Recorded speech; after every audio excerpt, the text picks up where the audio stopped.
Bismillahirrahmanirrahim. Assalamualaikum warahmatullahi wabarakatuh. Alhamdulillah wassalatu wassalamu ala Rasulillah Muhammad ibn Abdillah wa ala alihi wa ashabihi wa mawalah. Wala hawla wala quwwata illa billah. Qala Allah ta'ala fi kitabillah. A'udzu billahi minasy syaithanir rajim. Wattini wazzaitun wa turi sinin wa hadzal baladil amin. Laqad khalaqnal insana fi ahsani taqwim thumma radadnahu asfala safilin. Wa qala ta'ala aidan fi kitabihil karim. Wa idh qala rabbuka lil malaikati inni khaliqum basharam min salsalim min hama'im masnun. Fa idza sawaituhu wa nafakhtu fihi min ruhi faq'u lahu sajidin. Wa qala Rasulullah sallallahu alaihi wasallam khairukum man ta'allamal Qur'an wa 'allamah. Wa qila fir riwayah ad-dinu huwal aql la dina liman la aqlalah amma ba'd. Ma'asyiral muslimin, hadirin hadirat jamaah salat maghrib rahimakumullah. Alhamdulillah, marilah kita senantiasa memanjatkan puja dan puji syukur kehadirat Allah Azza wa Jalla atas limpahan rahmat dan karunia-Nya kepada kita, termasuk nikmat kesehatan, nikmat afiat, dan terutama nikmat sempat serta dilandasi oleh iman dan Islam. Dengan nikmat-nikmat yang luar biasa ini kita masih bisa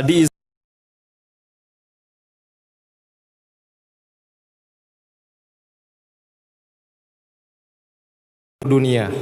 Hingga dengan akibat virus ini yang kami tahu para jamaah selama kami hidup, ya, 2 hari, ya, jadi Ka'bah sebagai pusat dari kiblat orang Islam, ya, dihentikan sementara aktivitas tawaf dan ibadah di dalamnya oleh Raja Salman, oleh pemerintah Arab Saudi, di antaranya disebabkan oleh faktor virus corona ini. Jadi dibuat satu media untuk membatasi agar orang tidak lagi menyentuh kiswah, ya, ini kain hitam penutup Ka'bah, supaya sentuhan-sentuhan itu tidak akan mengakibatkan penyakit yang bila penyentuhnya ini orang yang terkena virus corona maka akan menularkan kepada orang yang tidak kena.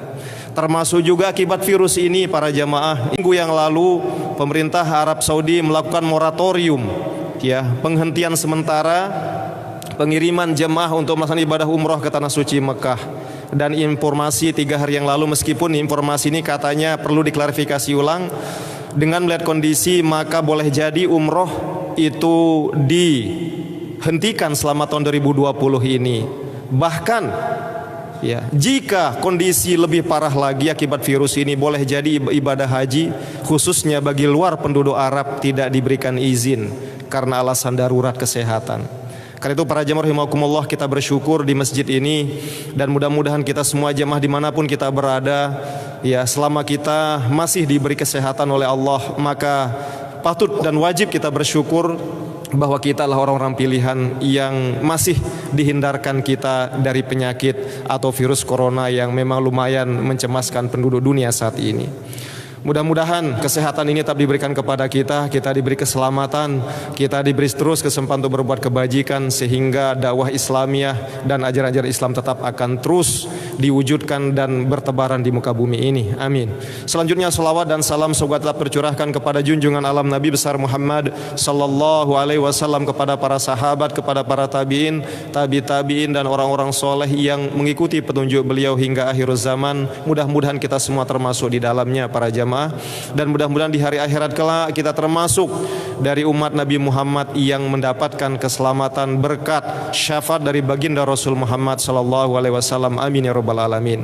Para jamaah hadirin hadirat, kaum muslimin muslimat dimanapun Anda berada rahimakumullah, pada malam Ahad tanggal 7 Maret 2020 Miladiyah atau bertepatan dan malam 13 Rajab 1441 Hijriah ini, izinkan kami menyampaikan kembali kajian filsafat Islam yang masih terus menyoroti tentang hakikat filsafat manusia atau alam manusia.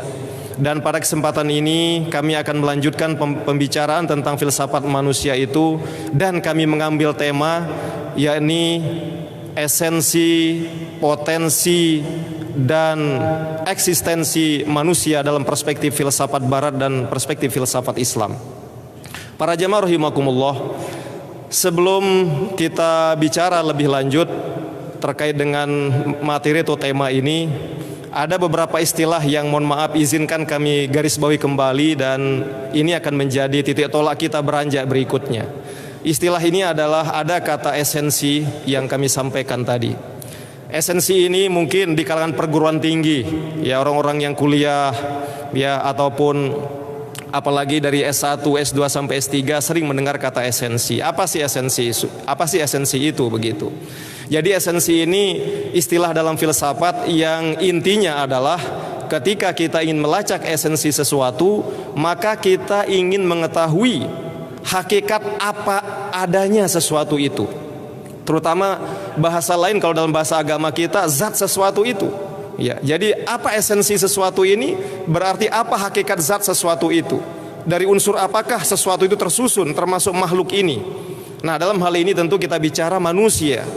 Nah, sebetulnya 2 pertemuan sebelumnya telah kami sampaikan tentang hakikat manusia itu pada tataran atau penjelasan esensial, yakni dari apakah unsur manusia ini, termasuk apakah benar seperti dalam teori Darwin, bahwa manusia ini berasal atau kelanjutan dari spesies sebelumnya, yakni mohon maaf spesies kera atau monyet seperti itu.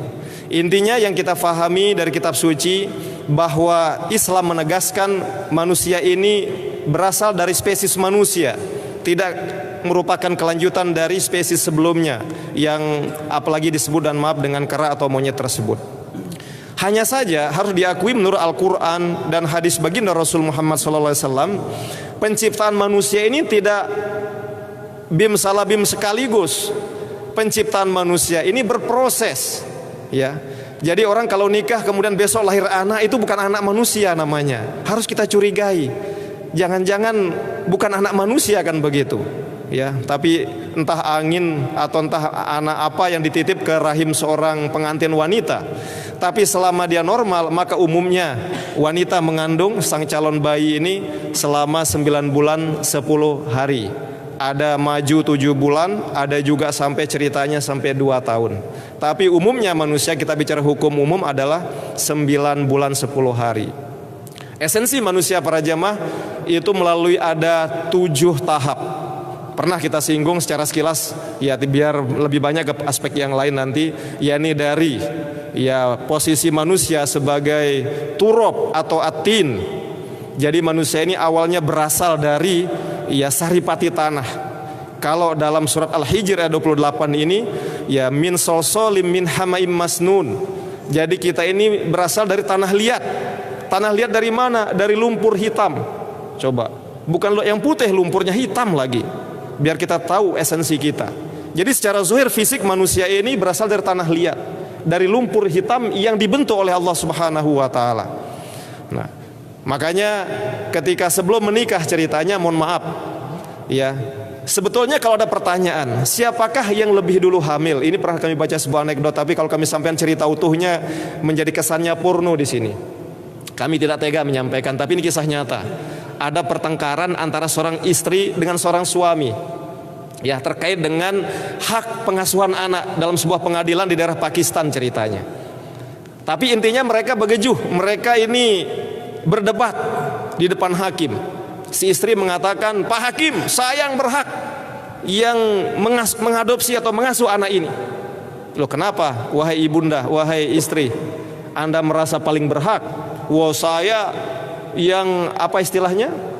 Mengandung 9 bulan 10 hari, saya juga yang melahirkan. Lah, kebetulan bapaknya ini mohon maaf mungkin dosen filsafat mungkin atau pernah belajar filsafat, dia tidak mau kalah. Sebentar Pak Hakim, bohong dia itu. Kalau kita jujur coba, Sebelum istri mengandung, suami dulu mengandung Pak Hakim katanya. Loh, kok tumben saya dengar dari kitab mana Bapak baca suami mengandung katanya. Ayo, sebelum kita menikah, si pengantin laki-laki apa yang dinasihati oleh bapak-bapaknya, oleh balok-baloknya, papunya, kakeknya gitu, laki-laki gitu kan menasihati calon pengantin. Kamu harus menjadi laki-laki yang jantan, yang sehat, mohon maaf, yang perkasa. Jangan buat istrimu kecewa. Di antaranya ya tidur yang cukup, berolahraga, makan makanan bergizi. Kalau datang musim durian, makan durian itu supaya sehat. Jadi intinya si suami ini menjaga. Ya apalagi kalau ingin ikut misalnya fitness, mohon maaf, seperti Adi Ray namanya. Ceritanya kami baca Adi Ray ini sehari, makanya badannya sehat para jamaah. Itu minum telur M kampung itu, kalau kita mungkin maksimal 2 biji udah mau muntah mungkin kalau orang normal. Dia 50 butir coba sehari. Bagaimana enggak tenaga kayak besi katanya begitu kan. Tapi kembali ke tadi ya, biar kita bahas terlalu jauh. Intinya laki-laki mengandung dulu, kata si bapak ini yang protes.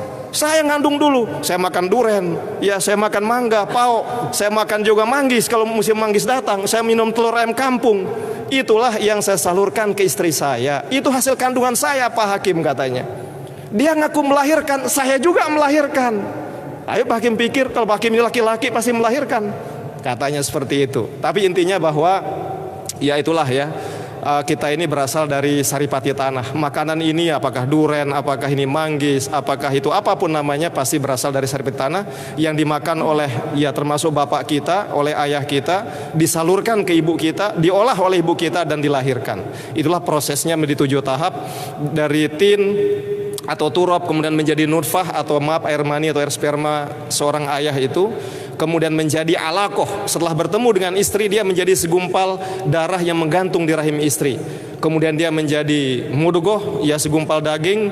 Daging ini berubah menjadi izom, menjadi tulang. Tulang ini ditutupi oleh daging, itu laham. Dan terakhir menjadi ciptaan baru karena diberikan ruh ilahi oleh Allah Subhanahu wa taala. Ini secara esensial yang sudah kita sampaikan. Yang kedua para jamaah rahimakumullah, sekarang terkait dengan istilah potensi.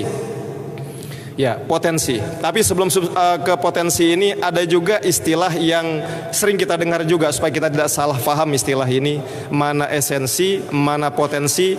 Ada istilah mohon maaf substansi. Apa ini substansi?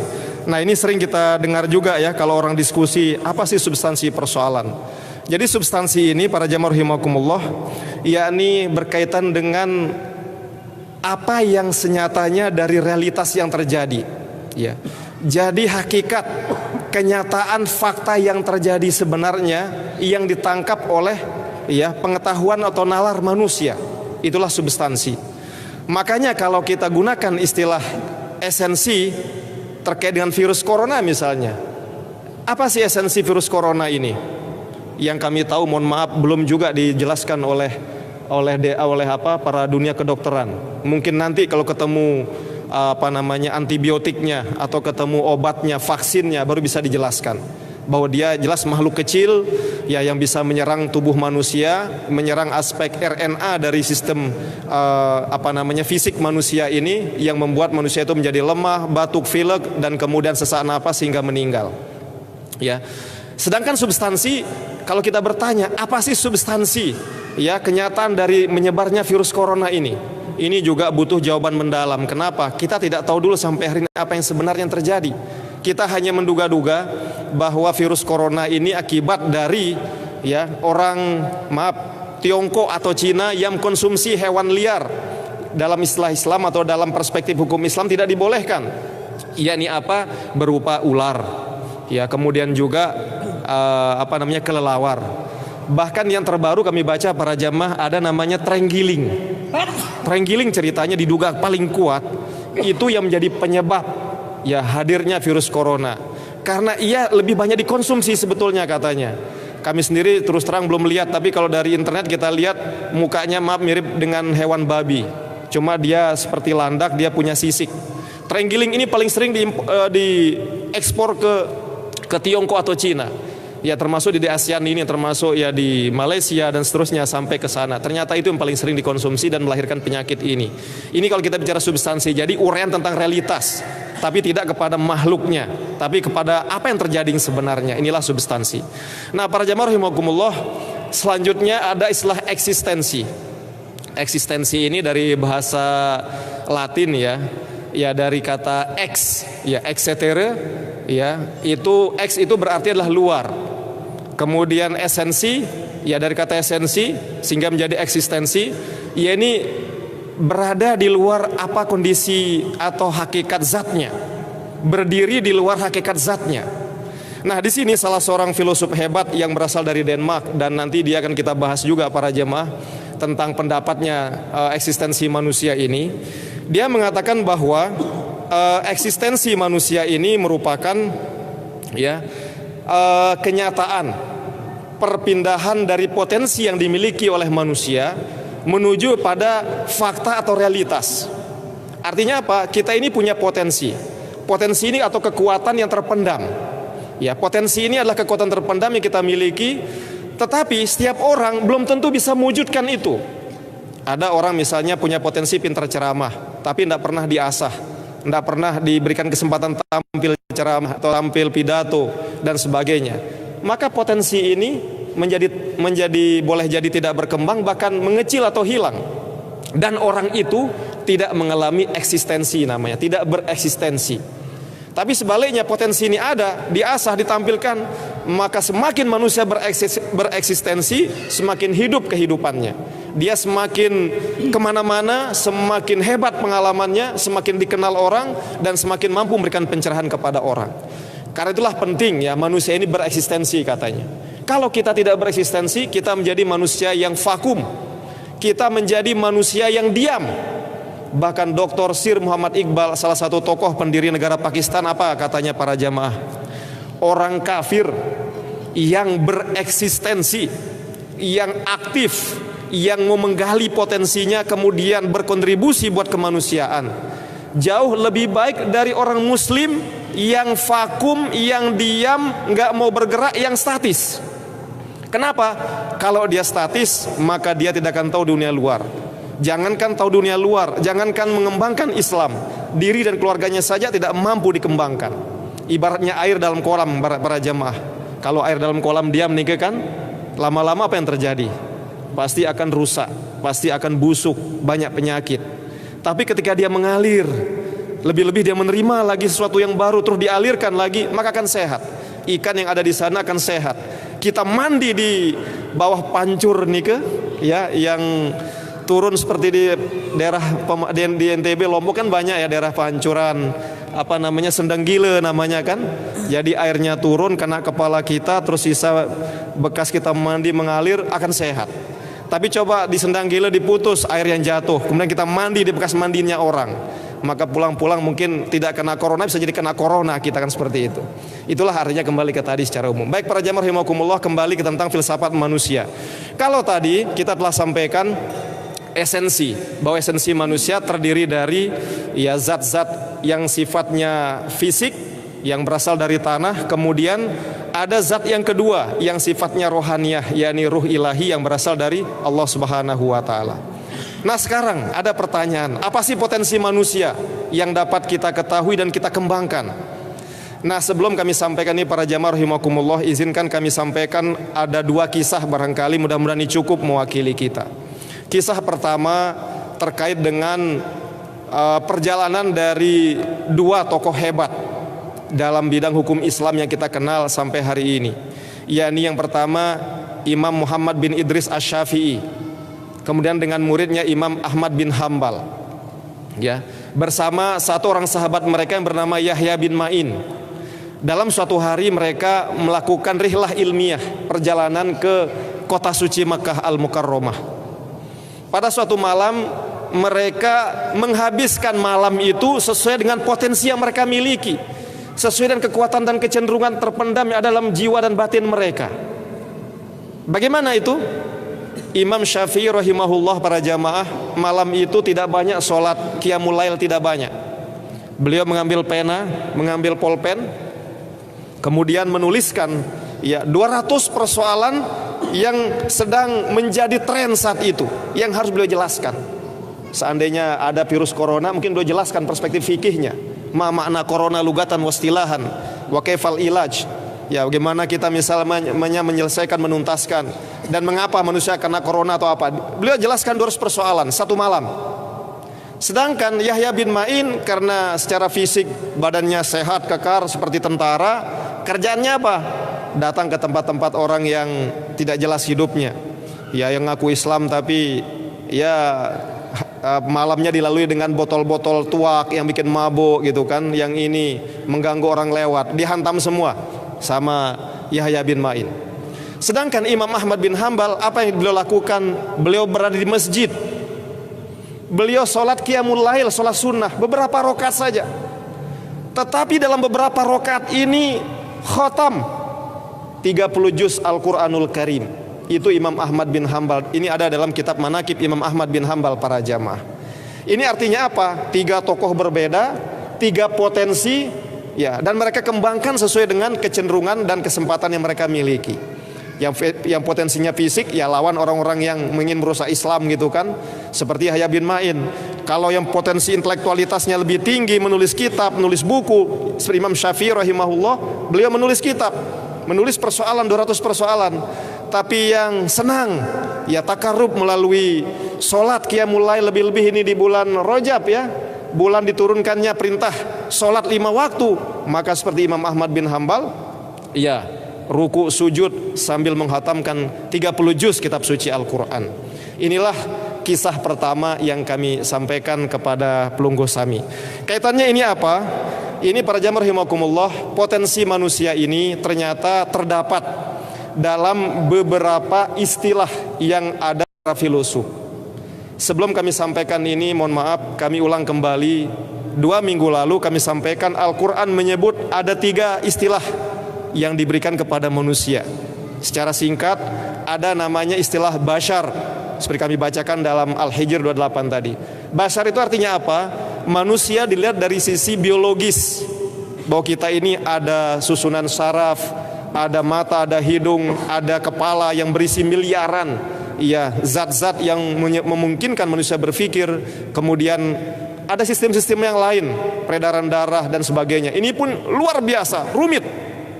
Kalau kita baca, para ilmuwan barat pun akhirnya mengakui para jamaah bahwa sistem yang ada diciptakan oleh Allah di dalam tubuh manusia ini memang tersistem begitu rapi. Jadi dia tidak sifatnya kebetulan, termasuk jaringan DNA yang ada dalam diri manusia. Bahkan konon katanya, mohon maaf, jaringan DNA ini sangat rumit. Dia dibuat melingkar-melingkar seperti pulpen waktu kita kecil dulu, ada yang bunyinya tok-tak itu. Dia melingkar-lingkar kecil. Dia tidak dibuat lurus oleh Allah, tapi dibuat melingkar. Maknanya juga luar biasa dan sangat panjang kalau diluruskan ceritanya. Kalau satu badan manusia ini diurai seluruh DNA-nya, maka dengan DNA manusia ini kita bisa tembus panjangnya ke matahari dan balik lagi. Padahal jarak bumi matahari 150 juta kilometer. Kalau bolak-balik berarti 300 juta kilometer. Kurang lebih itulah panjang DNA manusia ini kalau diurai, karena dia kecil dan melingkar. Kalau soalnya ditarik menjadi garis lurus, subhanallah. Jadi itu semua dari segi dimensi bashar, ya, aspek jasmani manusia. Yang kedua, manusia juga disebut sebagai insan. Di sini manusia kaitannya dengan potensi berpikir, potensi belajar, dan memiliki nilai tanggung jawab. Ya, itulah manusia sebagai al-insan. Kemudian manusia juga disebut sebagai an-nas. Apa maksudnya? Kita ini beragam. Subhanallah para jamaah nggih. Apalagi tadi kita singgung kota Mekah, orang yang berumroh berhaji di kota suci Mekah, kalau kita lihat pokoknya macam-macam wajah manusia, ya. Yang paling mudah kita tanda pokoknya wajah Indonesia juga. Ampura, mohon maaf, kalau kecil-kecil pakai baju batik, Indonesia pasti Wah, pasti itu dari Ampenan, pasti dari Jogja, pasti dari Aceh gitu. Itu cirinya kan kalau di sana. Kalau sedangkan tinggi, besar, mancung keluar, gagah, wah ini orang Mesir atau ini orang Arab, apakah ini orang Yaman. Kalau putih-putih kayak turis itu pasti turis misalnya dari Australia atau dari Amerika dan sebagainya. Jadi itulah An-Nas. Nah, kaitannya dengan ini, sekarang menurut para filosof, manusia ini juga memiliki potensi banyak. Dari namanya apa itu? Yang pertama, manusia disebut sebagai makhluk atau homo religius, makhluk yang beragama. Artinya apa para jamaah? Dengan kita mengetahui istilah manusia sebagai homo religius, maka kita harus punya keyakinan anak istri kita bisa kita didik nilai agama. Yakinlah, jangan menyerah. Murid-murid kita bisa kita didik nilai keagamaan. Makanya kita salut di pemerintah Nusa Tenggara Barat ini, yang kami tahu mungkin tidak ada di tempat atau provinsi lain. Ada satu program namanya IMTAK, nggih, Pak Haji Ilham. Ada program IMTAK yang dilaksanakan setiap hari Jumat, 2 Jumat sekali kalau nggak salah. Satu Jumatnya olahraga, satu Jumatnya ada IMTAK. Mulai dari pemerintah provinsi hingga ke bawah, hingga ke sekolah dasar ya, ada IMTAK. Itu sesungguhnya realisasi dari keyakinan kita bahwa manusia adalah homo religius, makhluk yang bisa mengenal Tuhan. Apalagi kalau terus diajarkan oleh gurunya, terus diajarkan oleh mursyidnya, oleh da'inya, oleh tuan gurunya, oleh asatisnya. Manusia ini bisa dididik tentang nilai-nilai atau ajaran keagamaan. Dan realisasinya seperti tadi, yakni kisah Imam Ahmad bin Hambal yang ketika sholat ya bisa menghatamkan 30 juz Al-Quran dalam semalam. Kalau kita bagaimana? Ya, lebih dari itu atau kira-kira sama dengan itu, nggih? Ya, kalau tiang kurang dari itu. Itulah kita. Tapi intinya ketika badan kita atau kapan nanti satu saat, apalagi 1,5 bulan lagi insya Allah Ramadan datang, maka umat Islam ini potensi religiusnya, homo religiusnya dikembangkan terus menerus. Sekali lagi itulah homo religius. Yang kedua, para jamaah rahimakumullah, manusia ini disebut juga sebagai homo sapiens. Ya, homo sapiens artinya apa? Makhluk memiliki budi pekerti. Pernah kami sampaikan dalam pertemuan-pertemuan sebelumnya, mohon maaf, karena ingin kita buktikan bahwa kita ini bukan dari monyet. Mohon maaf Bapak Ibu rahimakumullah, apakah ada buku khusus yang bisa kita latih monyet agar hormat kepada orang yang lebih senior gitu, atau hormat kepada syekh, kepada masyayikh, orang hafizul Quran? Ya, adakah cara yang paling indah kira-kira? Kita yakin tidak bisa untuk hewan. Tidak bisa kita ajar kepada mereka, oh nanti kalau ketemu orang yang tilawahnya bagus menjadi imam, kalau kamu lewat jangan gigit beliau, jangan minta kacang ke beliau kalau misalnya ingin ke KLU misalnya, seperti itu. Mungkin tidak bisa, karena memang dia hewan, dia bukan homo sapiens. Dia tidak punya potensi untuk dididik tentang kebaikan budi pekerti, dan pasti akan sia-sia. Siapa yang bisa? Kita makhluk manusia ini bisa menjadi homo sapiens, memiliki budi pekerti, yang tua sayang kepada yang muda, yang kecil, kemudian yang kecil hormat kepada yang tua. Itulah manusia. Ketika seorang murid, seorang santri ketemu kiainya, ketemu tuan gurunya, maka dia cium tangan, itu sebagai bentuk apa? Sebagai bentuk penghormatan untuk mencari keberkahan dari gurunya, bukan yang lain-lain. Bukan karena gurunya ingin minta dihormati berlebihan, tapi kita adalah homo sapiens. Para jamaah rahimakumullah, sebelum kami lanjut dan mungkin ada tanya jawab, ada satu kisah kedua sebagai kisah penutup pada hari ini. Pada suatu hari dalam sebuah riwayat, bukan hanya salah satu ya, 2 cucu baginda Rasul Sallallahu Alaihi Wasallam yang bernama Hasan dan Husain itu sakit keras para jamaah, badannya demam. Saat itu tidak ada istilah sakit corona seperti sekarang. Mungkin seandainya ada penyakit corona zaman itu, pasti kesimpulan Khalifah Ali dengan istri beliau Fatimah Az-Zahra, ini pasti kena corona Hasan Husain ini. Tapi panas, sakit, sampai beliau berdua ini khawatir jangan akan wafat Hasan Husain di waktu kecil ini, sebelum mereka menjadi tokoh Islam nantinya. Akhirnya mereka berdua bernazar kepada Allah, ya Rob, jika engkau berkenan memberi kekuatan kepada kami, tolong sembuhkan Hasan Husain ini. Kami tidak mampu menyembuhkan, engkaulah penyembuh dari semua penyakit yang diderita manusia. Maka kami akan bernazar, ya Allah, kalau sembuh putra kami ini, 2 putra kami ini, kami akan berpuasa 3 hari berturut-turut. Subhanallah, ini langkah teladan yang bisa kita ambil. Karena itu sebelum kami lanjutkan para jamaah, kaitannya dengan virus corona, kami yakin ya bahwa virus corona ini bukan sembarang virus. Dan walaupun banyak orang juga yang tidak setuju, jangan kait-kaitkan dengan agama katanya. Oh tidak, bagi saya ada kaitannya dengan agama. Ini teguran besar dari Allah. Biar manusia ini jangan sombong. Sehebat apapun negara Anda, kalau Allah mau hancurkan, kalau Allah mau buat manusia ini cemas, resah terus, kirim satu hewan terkecil yang gak bisa lihat oleh mata kita, ya virus ini, pasti semua akan bingung, kelabakan. Karena itulah maka seperti informasi kami dengar cerita salah satu atau presiden dari Cina atau Tiongkok ya, Xi Jinping. Ya, itu ceritanya meminta bantuan umat Islam agar ikut mendoakan. Dan mudah-mudahan berdasar kisah dari Hasan Hussein ini para jamaah, seandainya kita semua seluruh dunia ini termasuk umat Islam saja melakukan nazar, ya Rob, kalau diangkat virus corona ini dari muka bumi ini, maka kita semua pertama tidak akan makan benda-benda diharamkan seperti ular, kemudian terenggiling, kemudian apa itu, dan kita lanjutkan boleh jadi dengan puasa dan sebagainya, boleh jadi akan diangkat oleh Allah. Nah, kembali ke cerita Hasan dan Husain ini. Jadi akhirnya apa yang terjadi? Allah kabulkan doa dari Khalifah Ali bin Abi Thalib dengan Fatimah Zahra. Jadi putra mereka berdua ini Hasan Husain sembuh para jamaah. Akhirnya apa yang terjadi? Mereka berdua membayar nazar berpuasa 3 hari berturut-turut. Tapi apa maksudnya di sini? Malam mereka berpuasa, mereka sahur pakai air putih saja. Besoknya ya sore-sore Fatimah Zahra membuat ya roti, ya adonan roti dengan persediaan yang ada. Ketika selesai sholat maghrib, mereka buka puasa dengan air putih. Ya, datang pengemis, demi cinta kepada Allah, wahai orang yang baik, berikanlah kami makanan, kami tidak punya makan yang bisa kami makan.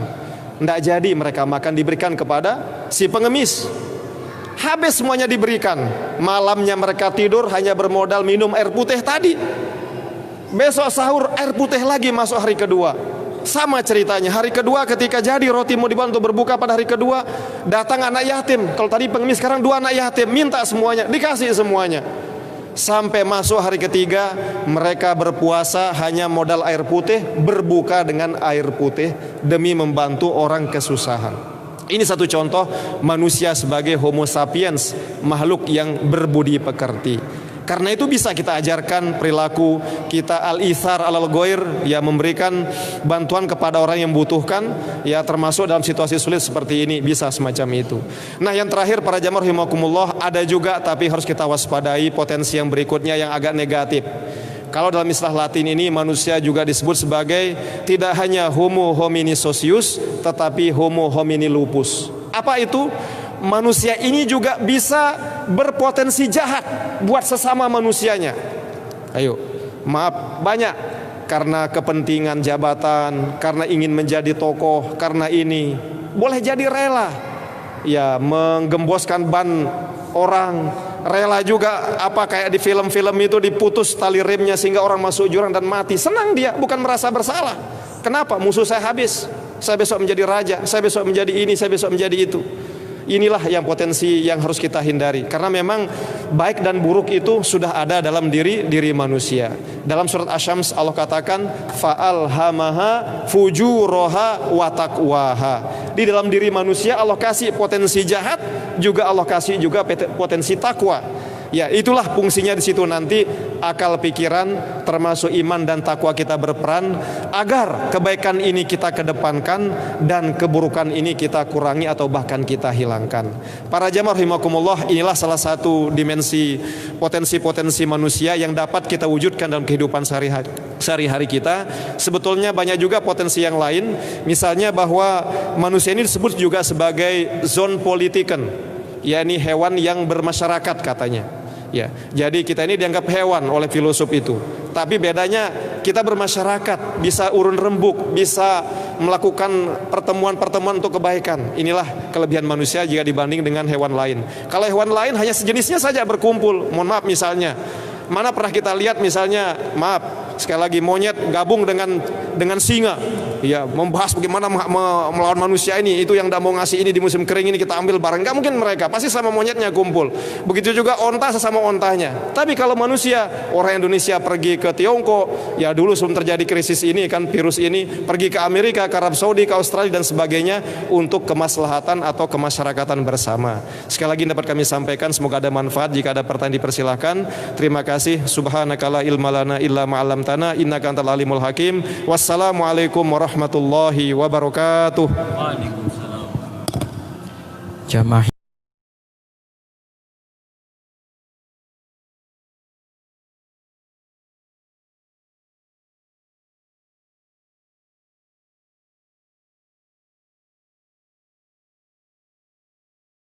Alhamdulillah nahmaduhu wa nasta'inuhu wa nastaghfiruh wa na'udzu billahi min syururi anfusina wa min sayyiati a'malina